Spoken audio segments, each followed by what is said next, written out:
The moment Sessions took stand, he said one sentence and every senator's jaw dropped.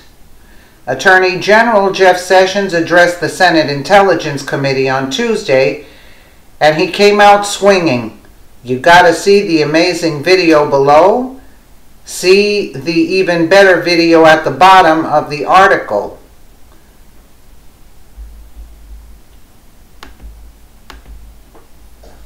Let me state this clearly, colleagues. I have never met with or had any conversation with any Russians or any foreign officials concerning any type of interference with any campaign or election in the United States. Further, I have no knowledge of any such conversations by anyone connected to the Trump campaign. I was your colleague in this body for 20 years, at least some of you, and and the suggestion that I participated in any collusion, that I was aware of any collusion with the Russian government to hurt this country, which I have served with honor for 35 years, or to undermine the integrity of our democratic process, is an appalling and detestable lie. Relatedly, there is the assertion that I did not answer Senator Franken's question honestly at my confirmation hearing. Colleagues, that is false. That's right. Here is what Attorney General Sessions said. Oh, we're just going to repeat what he said. Let's take Jeff Sessions is totally innocent. Now we have the proof written in the congressional record. Jeff Sessions was so brave to go up and take the heat today. He is going to be key in draining the crap out of the swamp. Help get this epic moment to every Trump supporter before the media covers it up. Share this on your wall if you are a proud Trump voter. If this isn't too long, we'll take a quick listen. Thank you very much, Chairman Burr and Ranking Member Warner, for allowing me to publicly appear before your committee today.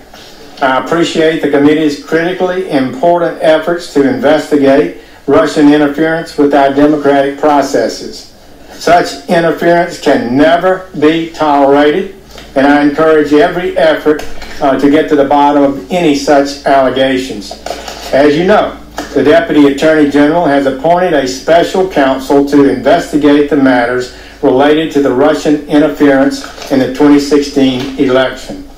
I'm here today to address several issues that have been specifically raised before this committee.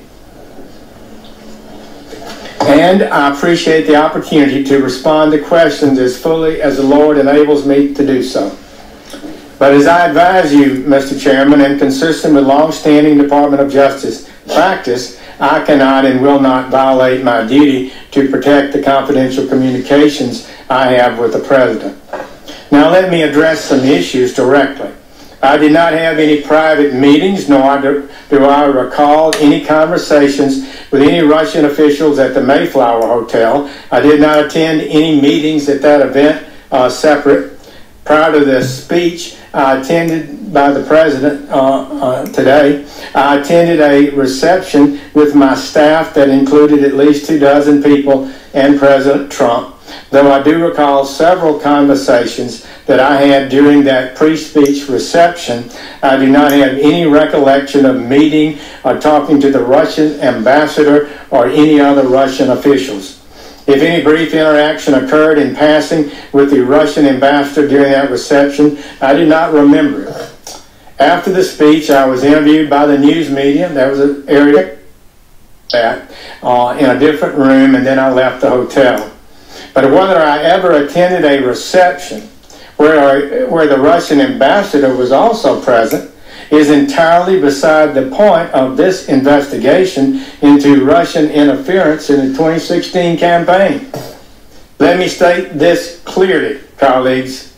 I have never met with or had any conversation with any Russians or any foreign officials concerning any type of interference with any campaign or election in the United States. Further, I have no knowledge of any such conversations by anyone connected to the Trump campaign.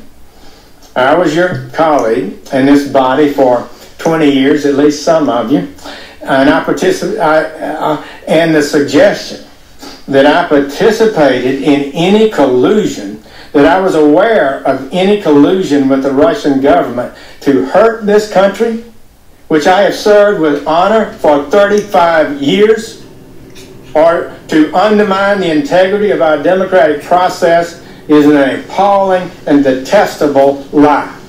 Relatedly, there is the assertion that I did not answer Senator Franken's question honestly at my confirmation hearing. Colleagues, that is false. I can't say colleagues now. I'm no longer part of this body, but former colleagues, that is false. This is what happened.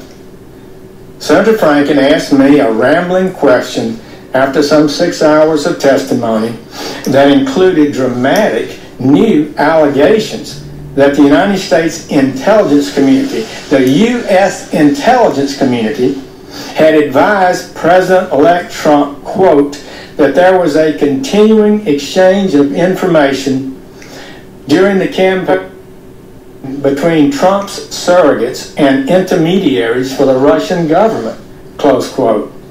I was taken aback by that explosive allegation, which he said was being reported as breaking news that very day, and which I had not heard. I wanted to refute that immediately.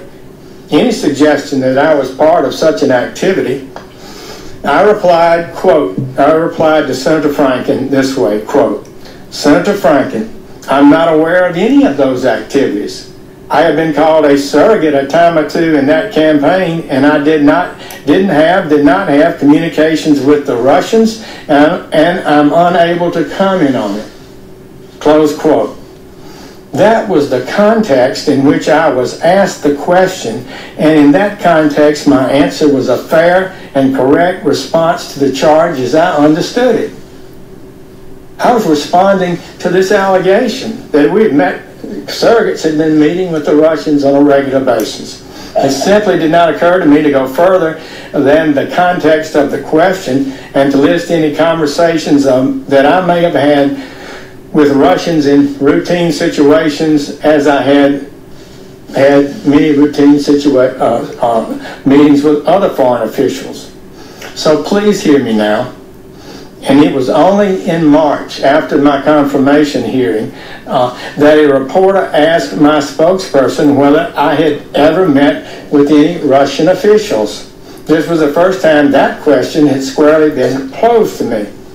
On the same day, we provided that reporter with the information related to the meeting that I and my staff had held in my Senate office with Ambassador Kislyak, as well as the brief encounter in July after a speech that I had given during the convention in Cleveland, Ohio.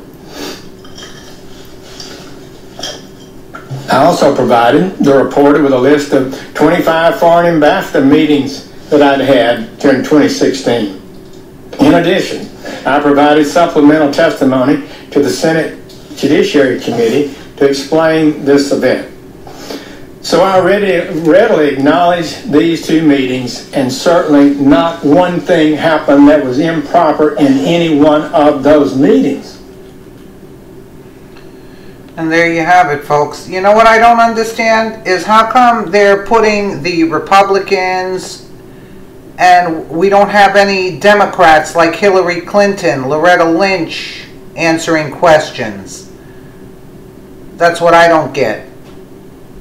There is no proof of anything, and yet they're holding hearings. It's unreal. Let us know what you think in the comments below, and thank you so much for watching.